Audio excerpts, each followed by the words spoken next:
Hi everyone, my name is Becky and I'm a first year studying Spanish and Italian at St Anne's.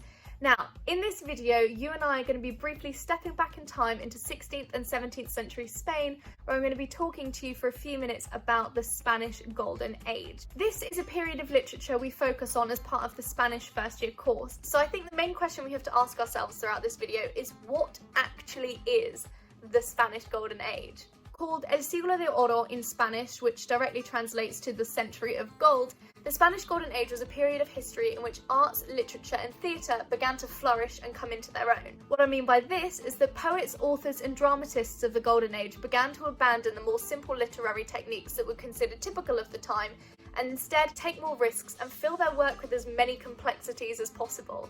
If you're asking the questions of why, why would they leave behind such a successful scribing of literature and why would they want to make their work so hard to understand, you are posing some very good questions. The answers themselves lie in either A, they wanted to make their work as complicated as possible in order to seem more intelligent, or B, they wanted to show up the work of the other poets, which in turn makes them seem more intelligent.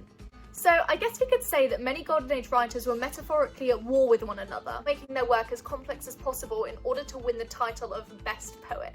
Throughout my study of the Golden Age so far, we've mainly been focusing on literature, but specifically the ballads. Before the Golden Age, the ballad form only really had two rules. That was to keep an octosyllabic meter, which means to have 8 syllables per line, and assonantal rhyme, which is to rhyme 2 or more stressed vowel sounds. However, within Golden Age balladry, many poets took advantage of these previously looser rules, and they began to fill their work with many more language techniques, the main one being hyperbole. This basically means that both the content and the way in which it was written was exaggerated and made quite complicated purely for effect. To look at a specific example, a particularly famous balladeer called Luis de Góngora eventually became known as the king of culturanismo. This was a characteristic of Góngora's work, and it involved using highly pretentious and showy language, a heavy use of metaphors and complex syntax in order to disguise a fairly simple message behind his work.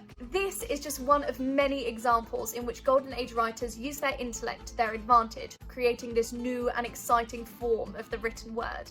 Overall, the Spanish Golden Age was a period of excitement and innovation when it came to literature, and there is so much to learn about how, why, and when different writers began to break the traditional forms of literature and create work that was so excitingly new. I hope that this video has been interesting and somewhat educational, and I hope that you're all still staying safe and finding ways to occupy and expand your mind during quarantine. So thank you all so much for watching, and hopefully see you soon!